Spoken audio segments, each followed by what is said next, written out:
Ça, c'est ma présentation, je pense. Donc, je suis directeur de recherche de l'Institut de recherche pour le développement. Je suis basé à un laboratoire à Toulouse qui s'appelle le GET, Géosciences Environnement Toulouse.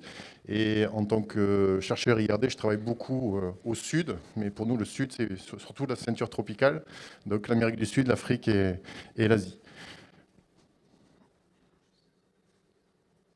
Ok, donc là, un petit plan de ce que je vais vous présenter, les réalisations. Évidemment, beaucoup de choses qui continuent d'évoluer et qui vont évoluer dans les prochaines années. Donc, on travaille d'abord, c'est la première finalité du centre d'expertise scientifique, hein, qui est la signification du CES, c'est des chaînes de traitement de séries temporelles d'images.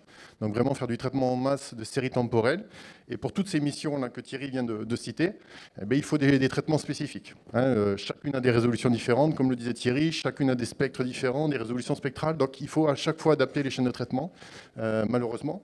Mais c'est aussi évidemment tout l'intérêt de ce domaine-là. On sait que ce qu'on fait maintenant, dans 5 ans, il y aura de nouveaux capteurs, on pourra faire de nouvelles choses et il faudra continuer à s'adapter. Donc c'est toujours un travail en fait, qui est sans fin et qui nécessite de travailler sur différents aspects. Et un gros travail, en fait, nous, justement, hein, je pense que Thierry l'a signalé, c'est la validation. Donc, on travaille beaucoup, justement, sur l'acquisition de données.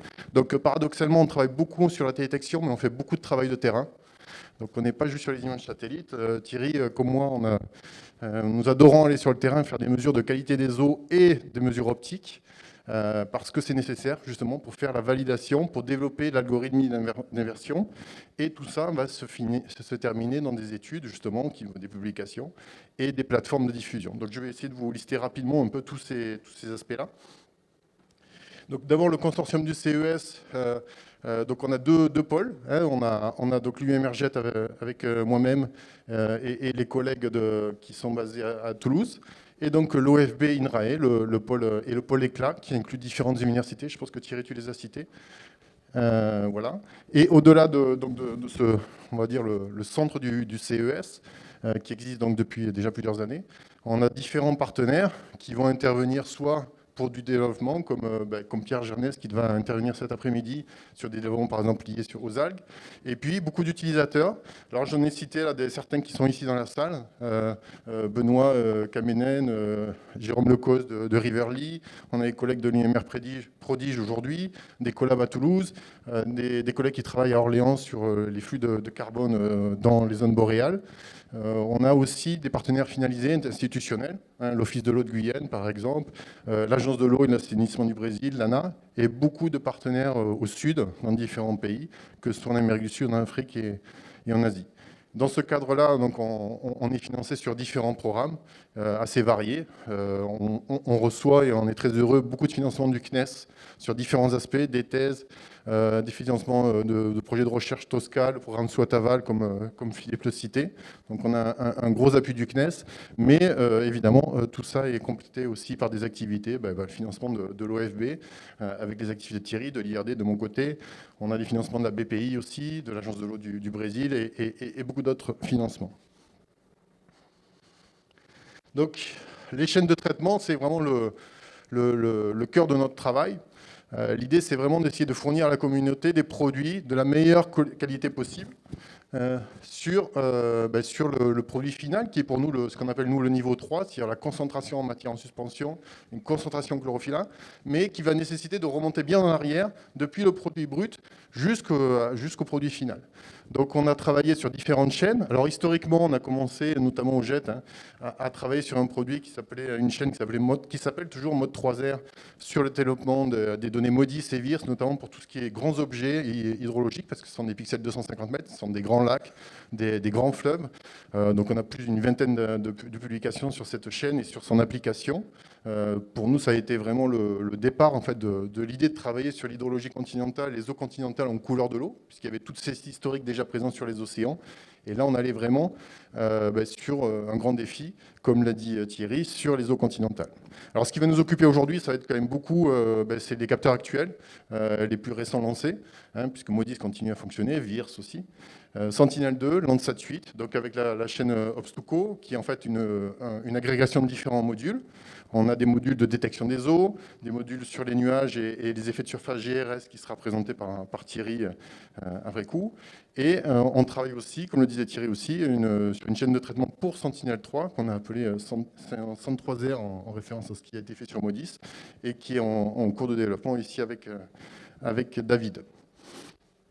Donc là, on est vraiment dans l'idée de faire du traitement en masse. Hein. On n'est pas dans une idée de faire de démonstration, de faire je prends une image, je fais une carte, et puis je diffuse ça sur une publication. On est vraiment l'idée de traiter les séries temporelles entières. Modis, on parle de 20 ans de données. Sentinel-2, depuis 2015. Et évidemment, avec l'archive qui ne fait qu'augmenter tous les jours. Donc vraiment de se placer vraiment dans une logique de production. Évidemment, ce ne sont pas les laboratoires qui vont faire la production. Ensuite, après, on va aller plutôt, avec le soutien de TIA, sur des environnements de calcul haute performance. Donc la chaîne de traitement Obstuco, elle fait tout ça, en fait. Hein. Donc, comme je le disais, c'est une agrégation de différents modules hein, qui ont été développés sur différents projets de recherche par le consortium. Donc, elle prend les images satellites au niveau 1C et on va appliquer différents types de procédures, depuis les corrections atmosphériques et les effets de surface, GRS, qui sera présenté par Tristan, la détection de l'eau, avec un module spécifique qu'il a fallu développer, en fait, parce que ça peut ressembler à une tâche assez bête, détecter de l'eau dans une image, mais en fait, pour le faire de manière robuste, c'est pas du tout évident, et on a créé un module qui est d'ailleurs utilisé maintenant pour d'autres applications par le CNES aussi, notamment sur les marnages de barrages qui ont été signalés par EDF, je crois. Il y a des applications avec le CNES en cours. Et puis, cette partie vraiment qui est propre à la couleur de l'eau, on va faire l'inversion du signal, c'est-à-dire qu'on part d'une réflectance et on va faire une concentration, qui est le paramètre qui nous intéresse tous. Concentration en matière en suspension ou en chlorophylle. Donc, on a un travail d'inversion et de cartographie. Alors, une étape essentielle, et qui est très particulière à notre CES, c'est qu'il y a très peu de données de terrain de validation. Ça a été signalé, il y a très peu de données déjà collectées de manière générale sur la qualité des eaux. En France, on a vu qu'on n'a pas beaucoup de données. Malgré tout, c'est sans doute ce qui se fait de mieux dans le monde. Si je regarde par exemple de nombreuses régions ailleurs sur les autres continents, où il n'y a pas du tout de données. Donc un gros travail de terrain est fait par nos équipes pour construire ces bases de données.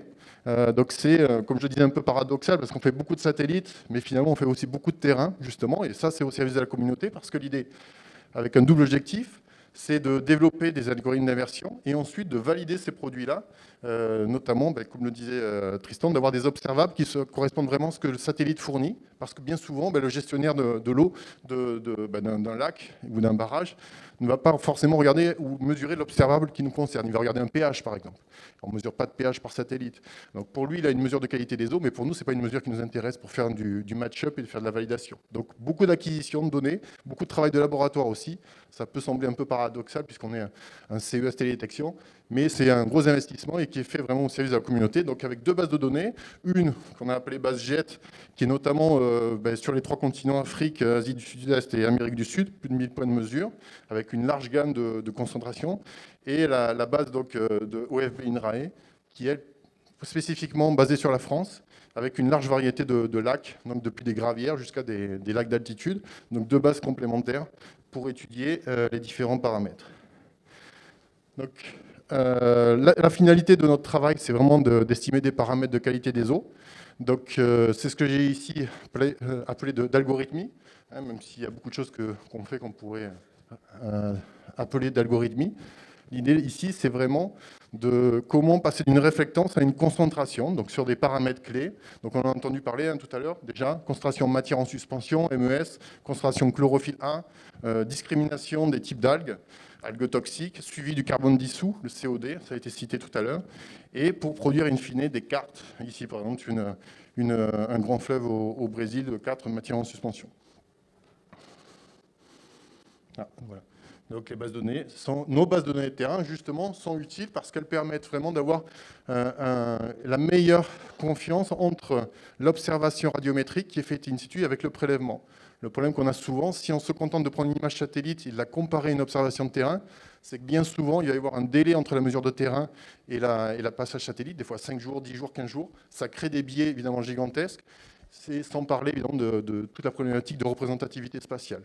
Donc c'est aussi une des nécessités de faire cette observation de terrain, c'est qu'au même moment, avec des radiomètres, on peut collecter l'information radiométrique, d'autres informations aussi sur les propriétés optiques inhérentes et la qualité des eaux, et avoir vraiment un travail très fin qui va être ensuite utilisé sur les images satellites.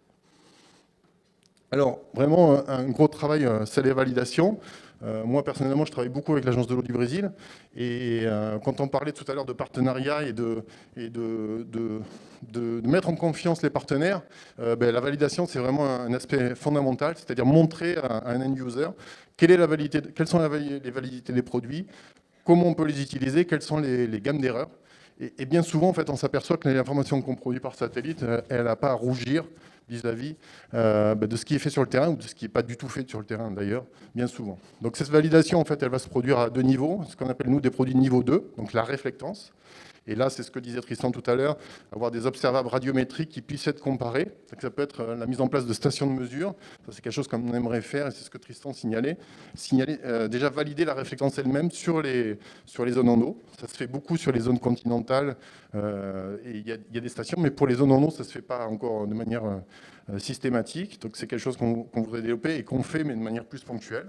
Et puis, in fine, quand même, les validations de produits de niveau 3, c'est-à-dire vraiment notre paramètre de concentration MES, on va le comparer à des réseaux de mesure. Donc là, vous avez des résultats, par exemple ici, en bas au milieu, là. Voilà, une concentration estimée par satellite. SSS, c'est Surface Suspended Sediment Concentration, donc la concentration de matière en suspension, au cours du temps, estimée par satellite en noir, et la mesure in situ en blanc. On va avoir de nombreux exemples dans la journée, donc je ne vais pas m'attarder. Et une spécificité aussi de notre CES, c'est qu'on n'est pas juste un producteur de données, un producteur de chaînes, de méthodes, mais on est vraiment des gens qui veulent utiliser aussi la donnée. Donc l'OFB, évidemment, vis-à-vis de ses missions en lien avec le ministère de la Transition.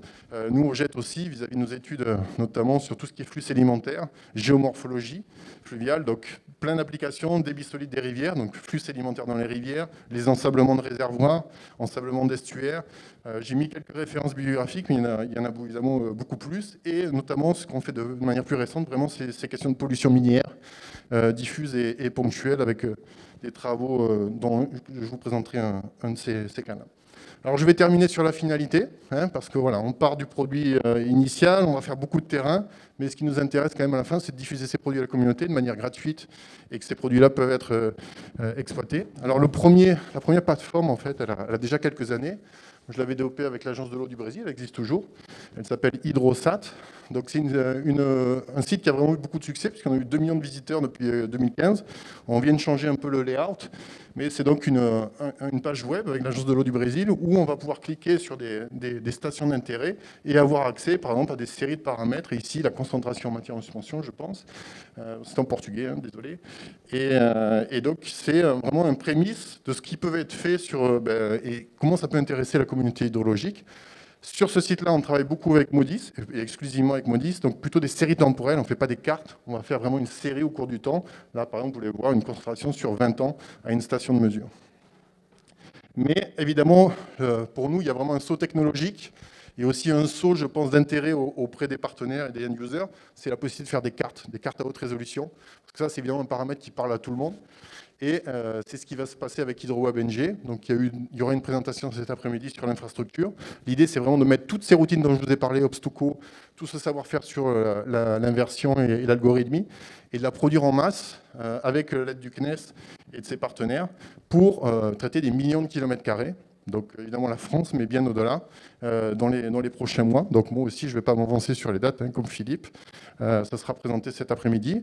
Et un prémisse de ce site, en fait, c'est ce qu'on fait aujourd'hui avec l'UNESCO. On a un partenariat avec l'UNESCO, CNES, IRD et l'OFB, où on commence sur des sites emblématiques à faire des diffusions de produits de qualité des eaux, ici sur le lac Tchad, en Afrique, donc sur un site qui est labellisé UNESCO, où on va avoir accès donc, à des paramètres, comme vous voyez, matière en suspension, turbidité, chlorophylle, matière organique dissoute, température de l'eau. Tout ça produit par satellite, dans des environnements comme le lac Tchad, où il y a 0 mesure. Et évidemment, cette information et des séries temporelles qui vont être accessibles et qui vont permettre vraiment d'avoir des informations de toute première main. Et ce projet-là, actuellement, il y a déjà une deuxième phase sur le Rio Paraná, donc sur le cône sud de l'Amérique du Sud. et des discussions en cours sur l'Amazon, mais qui montrent vraiment le type de produit qu'on veut vraiment fournir à la communauté et qui vont, c'est sûr, donner plein d'idées à plein de gens pour faire des produits intéressants, des applications, voire des services. Voilà, je vous remercie.